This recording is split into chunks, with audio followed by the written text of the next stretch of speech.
Hi guys, welcome to N creations of N YouTube channel. Guys, ನಾನು ಸಾಗರ್ ಗೌಡ. ಈ ಒಂದು ವಿಡಿಯೋದಲ್ಲಿ ನಾನು ನಿಮ್ಗೆ ಏನು ತಿಳಿಸ್ಕೊಡ್ತೀನಿ ಅಂತ ಅಂದರೆ, ಫಸ್ಟ್ ಫೋಟೋ ಚೇಂಜಿಂಗ್ ಸ್ಟಡೀಸ್ ವಿಡಿಯೋನ ನೀವು ಕೂಡ ಕ್ರಿಯೇಟ್ ಮಾಡ್ಕೊಳ್ಳೋದಾಗೆ ನಿಮ್ಮೊಂದು ಕೈನ್ಮಾಸ್ಟರ್ ಅಪ್ಲಿಕೇಶನಲ್ಲಿ ಅನ್ನೋದು ಕಂಪ್ಲೀಟ್ ಇನ್ಫಾರ್ಮೇಷನ್ ಈ ಒಂದು ವಿಡಿಯೋದಲ್ಲಿ ನಾನು ನಿಮಗೆ ತಿಳಿಸ್ಕೊಡ್ತೇನೆ. ಅದಕ್ಕೂ ಮುಂಚೆ ನೀವು ಇನ್ನೊಂದು ನಮ್ಮ ಚಾನಲ್ಗೆ ಸಬ್ಸ್ಕ್ರೈಬ್ ಆಗಿಲ್ಲ ಅಂದರೆ ಕೂಡಲೇ ಸಬ್ಸ್ಕ್ರೈಬ್ ಆಗಿ ಮತ್ತು ಪಕ್ಕದಲ್ಲಿರೋ ಬಟನನ್ನು ಪ್ರೆಸ್ ಮಾಡಿ. ನಾನು ಯಾವುದೇ ಒಂದು ಹೊಸ ವಿಡಿಯೋ ಅಪ್ಲೋಡ್ ಮಾಡಿದ್ರು ನಿಮಗೆ ನೋಟಿಫಿಕೇಶನ್ ಆಗಿ ಬರುತ್ತೆ. ಗೈಸ್, ನೀವು ಫಸ್ಟ್ ಕೈನ್ಮಾಸ್ಟರ್ ಅಪ್ಲಿಕೇಶನ್ ಓಪನ್ ಮಾಡ್ಕೊಬೇಕಾಗತ್ತೆ. 9:16 ಫುಲ್ ಸ್ಕ್ರೀನ್ ಸೆಲೆಕ್ಟ್ ಮಾಡ್ಕೊಬೇಕಾಗತ್ತೆ. ನಂತರ ಸ್ವಲ್ಪ ಸ್ವೈಪ್ ಮಾಡ್ಕೊಬೇಕಾಗತ್ತೆ. ಬಾಟಮಲ್ಲಿ ನಿಮಗೆ ಫೋಟೋ ಡಿಸ್ಪ್ಲೇ ಮೂಡ್ ಅಂತ ಇರುತ್ತೆ, ಅಲ್ಲಿ ನೀವು ಫಿಲ್ನ ಸೆಲೆಕ್ಟ್ ಮಾಡ್ಕೊಬೇಕಾಗತ್ತೆ. ಪಾನ್ ಆ್ಯಂಡ್ ಝೂಮಲ್ಲಿ ಅಡ್ಜಸ್ಟ್ ಮಾಡ್ಕೊಳ್ಳೋ ಅವಶ್ಯಕತೆ ಇರೋದಿಲ್ಲ, ಫಿಲ್ನ ಸೆಲೆಕ್ಟ್ ಮಾಡ್ಕೊಂಡ್ರಿ ಅಂದರೆ.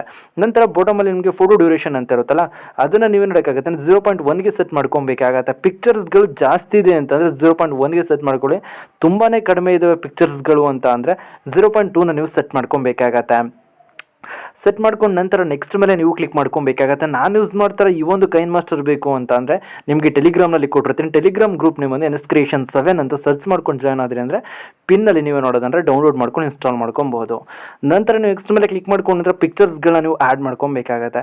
ಪಿಕ್ಚರ್ಸ್ಗಳು ಯಾವೊಂದು ಫೋಲ್ಡರಲ್ಲಿ ಇದೆ ಅಂತ ನೀವು ನೋಡ್ಕೊಬೇಕಾಗತ್ತೆ. ನಂತರ ಇರುವಂಥ ಪಿಕ್ಚರ್ಸ್ಗಳನ್ನ ನೀವೇನು ಮಾಡೋಕ್ಕಾಗುತ್ತೆ ಅಂತಂದರೆ ಆ್ಯಡ್ ಮಾಡ್ಕೊಬೇಕಾಗತ್ತೆ. ನಿಮ್ಮ ಹತ್ರ ಜಾಸ್ತಿ ಪಿಕ್ಚರ್ಸ್ಗಳಿಲ್ಲ ಅಂದರೆ ನೀವೇನು ಮಾಡೋಕ್ಕಾಗತ್ತೆ ಅಂದರೆ ಆ್ಯಡ್ ಮಾಡ್ಕೊಂಡಿರ್ತೀರಲ್ವ, ಅದೇ ಪಿಕ್ಚರ್ಸ್ ಮೇಲೆ ಮತ್ತೆ ಟ್ಯಾಪ್ ಮಾಡ್ಕೊಬೇಕಾಗತ್ತೆ. ಯಾಕಂದರೆ ಪಿಕ್ಚರ್ಸ್ ಜಾಸ್ತಿ ಇರೋದಿಲ್ಲ ಅಲ್ವಾ, ಅದಕ್ಕೋಸ್ಕರ. ಇದು ಫಾಸ್ಟ್ ವಿಡಿಯೋ ಆಗಿರೋದ್ರಿಂದ ಅದು ನಮಗೆ ಕರೆಕ್ಟ್ಲಿ ಶೋ ಆಗೋದಿಲ್ಲ.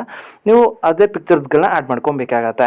ನಂತರ ಸ್ಟಾರ್ಟಿಂಗಿಗೆ ಮೂವ್ ಮಾಡ್ಕೊಂಡು ಲೇಯರ್ ಮೇಲೆ ಕ್ಲಿಕ್ ಮಾಡಿ ಮೀಡಿಯಾ ಮೇಲೆ ಕ್ಲಿಕ್ ಮಾಡ್ಕೊಬೇಕಾಗತ್ತೆ. ಒಂದು ಬ್ಲಾಗ್ ಸ್ಕ್ರೀನ್ ಕೊಟ್ಟಿರ್ತಾನೆ, ಡಿಸ್ಕ್ರಿಪ್ಷನಲ್ಲಿ ಇರುತ್ತೆ, ಬೀಟ್ಸ್ ಬಿಟ್ಟಿರುತ್ತೆ. ಇದರಲ್ಲಿ ನೀವೇ ನೋಡೋಕ್ಕಾಗುತ್ತೆ ಅಂದರೆ ಇದ್ರ ಎಂಡ್ವರೆಗೂ ನೋಡ್ಕೊಬೇಕಾಗತ್ತೆ. ಎಂಡ್ವರೆಗೂ ಇದ್ರೆ ಓಕೆ, ಎಂಡ್ವರೆಗೂ ಕಡಿಮೆ ಇದೆ ಅಂದರೆ ಪಿಕ್ಚರ್ಸ್ಗಳನ್ನ ಆ್ಯಡ್ ಮಾಡ್ಕೊಳ್ಳಿ. ಮತ್ತೆ ನೀವು ಸ್ಕ್ರಾಲ್ ಮಾಡ್ಕೊಬೇಕಾಗತ್ತೆ. ಸ್ಕ್ರಾಲ್ ಮಾಡ್ಕೊಂಡು ನಂತರ ಎಕ್ಸ್ಟ್ರಾಕ್ಟ್ ಆಡಿಯೋ ಮೇಲೆ ಕ್ಲಿಕ್ ಮಾಡ್ಕೊಬೇಕಾಗತ್ತೆ. ಈ ಒಂದು ವಿಡಿಯೋದಲ್ಲಿರುವಂಥ ಆಡಿಯೋ ಎಕ್ಸ್ಟ್ರಾಕ್ಟ್ ಆಗಿರುತ್ತೆ. ಆ ಒಂದು ಬ್ಲಾಗ್ ಸ್ಕ್ರೀನ್ ಡಿಲೀಟ್ ಮಾಡ್ಕೊಬೇಕಾಗತ್ತೆ. ನಂತರ ನೀವು ವಿಡಿಯೋನ ಪ್ಲೇ ಮಾಡ್ಕೊಬೇಕಾಗತ್ತೆ. ಇಲ್ಲಿ ನೀವು ನೋಡ್ತಾ ಇರೋದು ತುಂಬಾ ಬ್ಯೂಟಿಫುಲ್ ಆಗಿ ಏನಾಗ್ತಾ ಇರುತ್ತೆ ಅಂದರೆ ಈ ಒಂದು ಸ್ಟೆಡ್ಸ್ ವಿಡಿಯೋ ನಮಗೆ ಕ್ರಿಯೇಟ್ ಆಗ್ತಾ ಇರುತ್ತೆ.